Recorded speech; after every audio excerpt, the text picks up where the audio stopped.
Well, welcome back to Snowpocalypse 2022. That's right. We had a white Christmas here in West Tennessee. We've actually had snow on the ground for about 4 days now. But I'm not gonna lie, it got pretty dang cold there for a little while in West Tennessee. I mean, it got down to 0 there one night. They said it got in the negatives. I don't think it got in the negatives, but that's still pretty cold for Tennessee. Daddy's up there feeding, or he may be busting the ice on the pond. I'm going to go up here and I gotta get some new wipers for my truck, in case y'all ain't noticed. But I'm gonna go up here and feed what little livestock I got. Thank goodness I ain't got a bunch. There's the last wheat we drilled.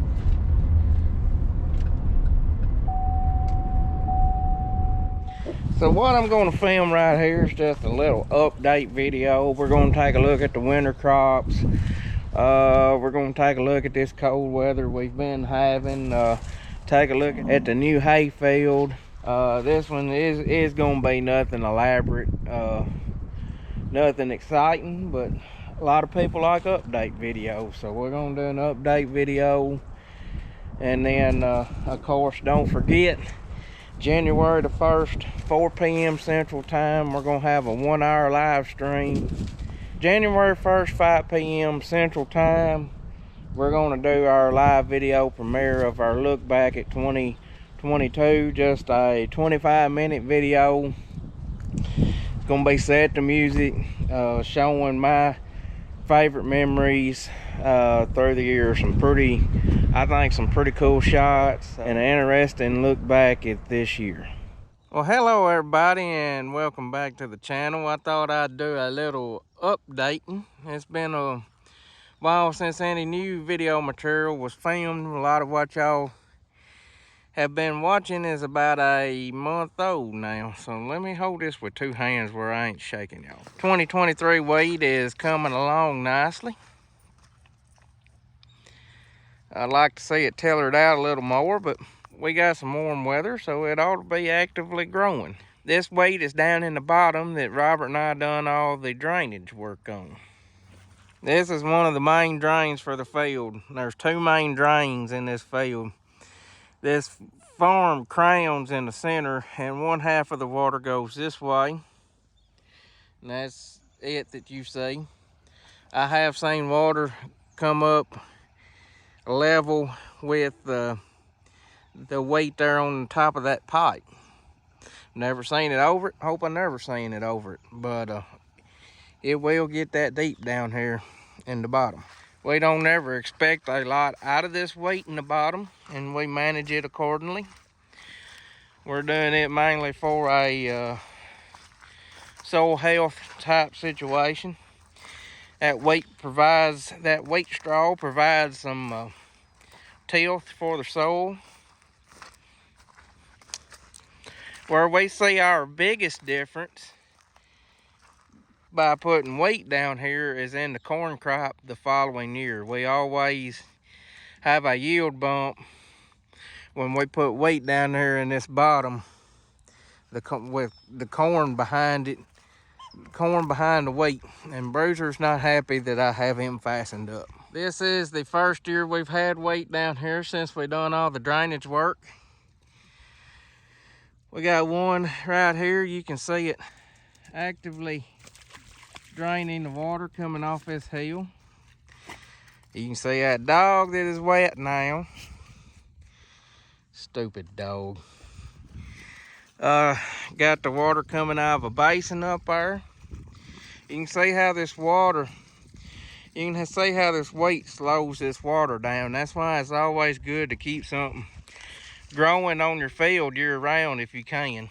I was going to talk about how clear the water is running until a dog goes splashing through there, stirring up mud. I like to see good clear water running off the field and not dirty water. If you got dirty water, that means you're losing soil. We got a drain there and another drain here, and I'll show it to you up there. I like to come down here after a rain because you really get an idea of how stuff drains. You see we still got a low spot here and a low spot here. That's where that land plane would come in handy. I could run that land plane all in here and help fill in them potholes. Here's the other drain. I was fixing to say the water's not moving very fast off of it, but it is. It basically helps that first drain out. There's a little pothole right here, and it helps to drain that pothole. Actually got to meet a man in a minute from the NRCS, and they're working with Quail Forever. I got a landlord wanting to put in some buffer strips, and meeting with him to discuss what we want to do. So now you've got all wet and nasty. Now you want back in?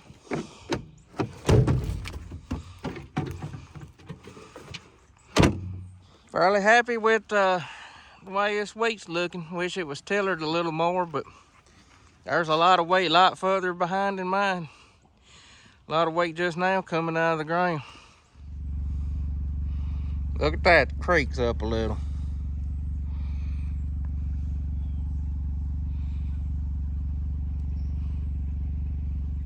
We're out here in the newly seeded hay field. It's coming along pretty nicely. You know, we sowed it in a drought, and we wasn't sure we would get a stand.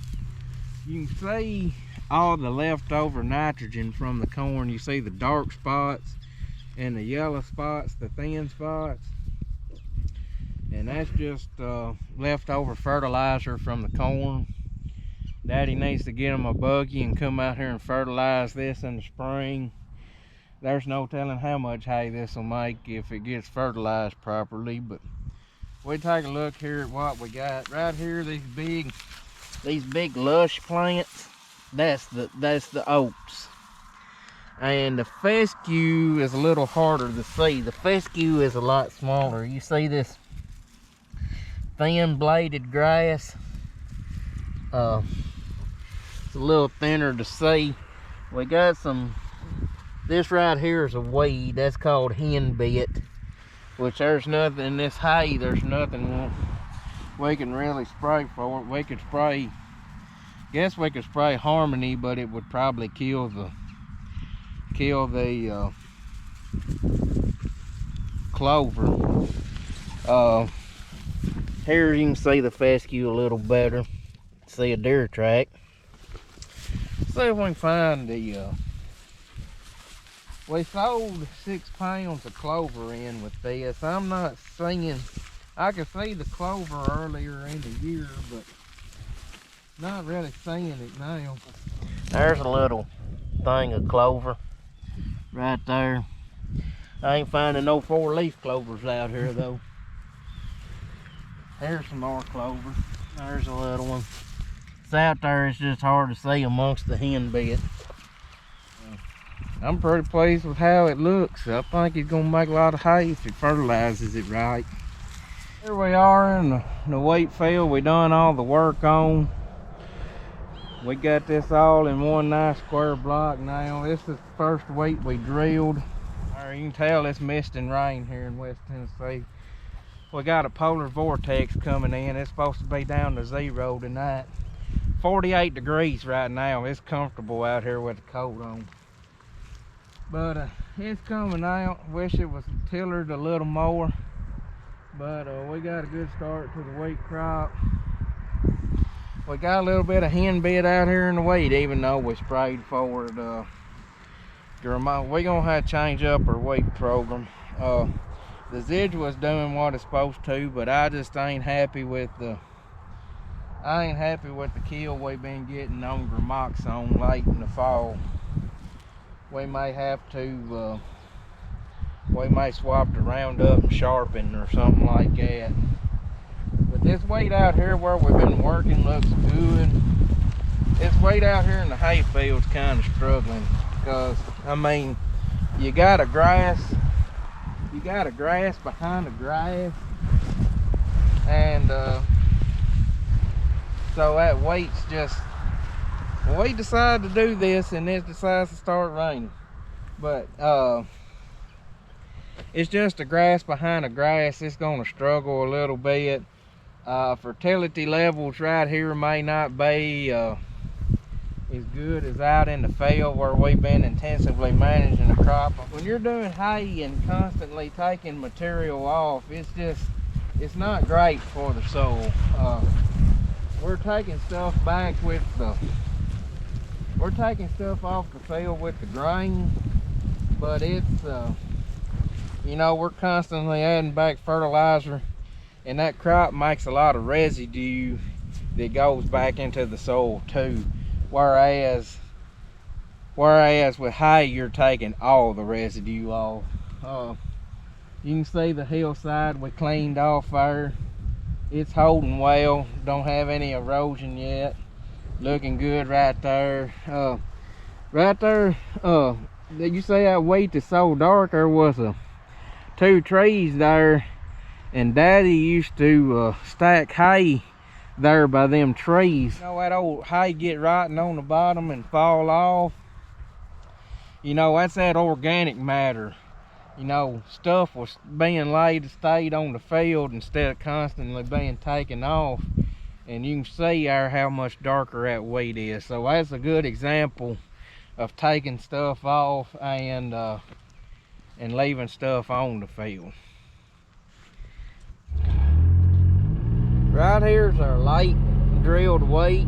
You can tell it's not quite as tillered, but it still looks really nice. It was planted November the 3rd, and it's coming along nicely. I think even though it's later, it's still got as much yield potential as the first planted wheat. Well, in the springtime, we'll adjust our nitrogen a little bit to maybe promote a little more tillering in this field. Maybe put an extra 2 to 3 gallons of nitrogen out on the front end to make this tiller out a little more. And by tiller, I mean, you know, that plant bush out some more to make more heads later in the season. But here you can tell this is planted 11-3, and that was planted 10-18, so that hill's a lot greener. That's the Pioneer wheat on the hill, treated with Warden cereals and Ascend, and we don't know if it's just a variety or if it's the Ascend, but we believe it's got a little darker green color, which now that's a little better. I know it's an old steep hill, but that's pretty good. That's pretty good dirt right up there on that hill. So a lot stouter dirt than this old hill here. But really happy with how this farm has come along. We've done a lot of work in it and on it. And well, we're out here in Snowpocalypse 2022, the frigid air, the storm that was going to end all storms. It is cold though. It's 13 degrees. When your nose drips, it freezes. Down here today feeding the livestock. That's the only reason I'm out today. My happy butt would be at the house. But so this thing right here is one of the best things I have ever bought. I think I paid like $35 for it, but you screw it on the end of your water hose, and then you just turn the water on. And what it does, when the temperature gets below, I believe it's 38 degrees, it opens a valve up, and it lets that water start running where your hydrants don't freeze up. And you can see there how cold it's got, how the ice is froze. But I was busting the ice, as you can tell there, but Them dang calves have just been coming up here and they just been sticking their tongue up underneath the hose there and getting them a drink that way. Where it's really come in handy is down here at the hog barn, and I'll show you that in just a second. It was pretty cool having a white Christmas though in West Tennessee. We don't have those very often.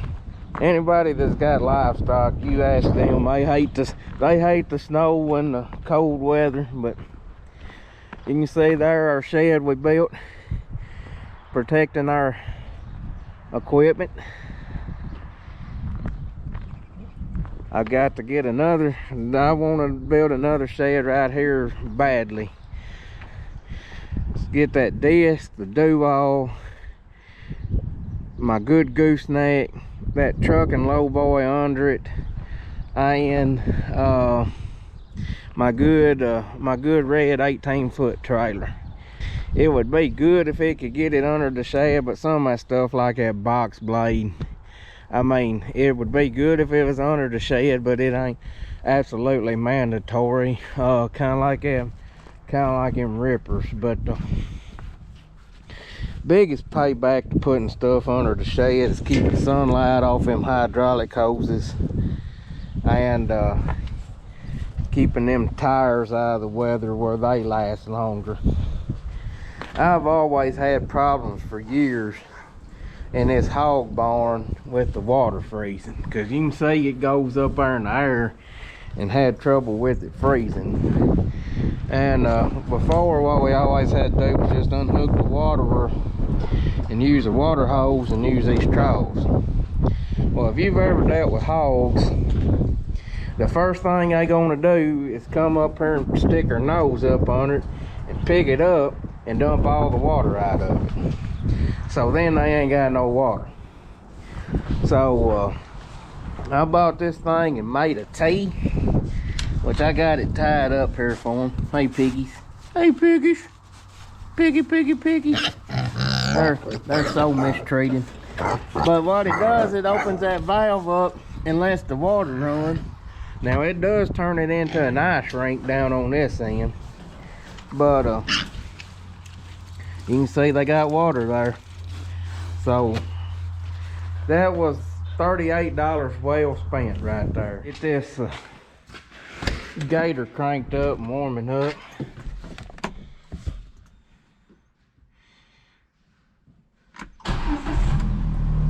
Some days I think I'm crazy for buying this thing, what I paid for it. But then there's days like while it's been so cold and I come in here and turn that heat on, and man, what a difference it makes. And then them 90-degree days we out there chopping pigweed in the field, and you turn that air conditioner on, it's nice. But it also had a nice price tag on it too. It's ridiculous what they ask for these things now. What we're gonna do, beef calves, get one bucket, which is roughly half a bag, 25 pounds. They're eating 12.5 pounds a day right now. For hay. As they get bigger, we'll up that ration.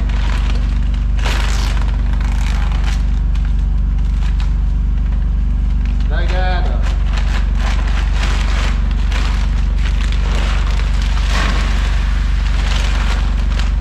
got free choice hay. You know, all the hay they want. It's hog feed.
Bruiser and I are gonna go up here and walk these calves in.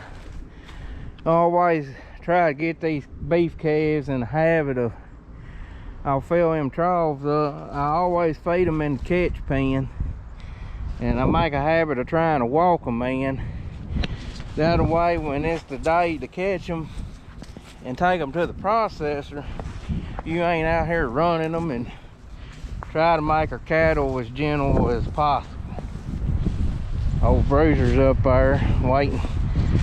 Old Bruiser's learning. He's got more go than woe though. Now, send easy.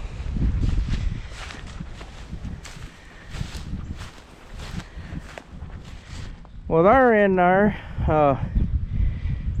with a trip or two. Somebody had to learn a lesson about listening. Oh no.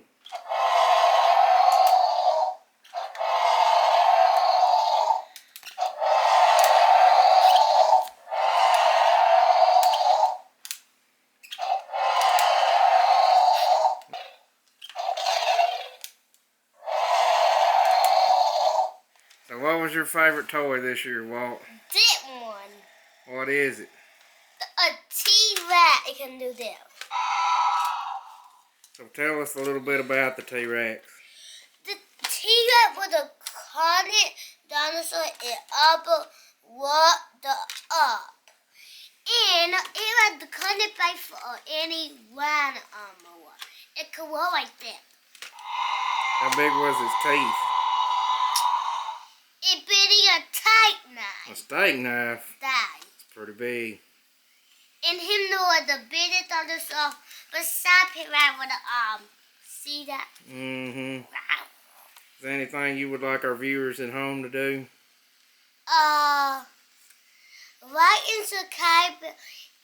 Subscribe and saw the video is somebody that I love and love everybody. Sweet Marima. I don't want to do a mom can't be the bottom. I'm like,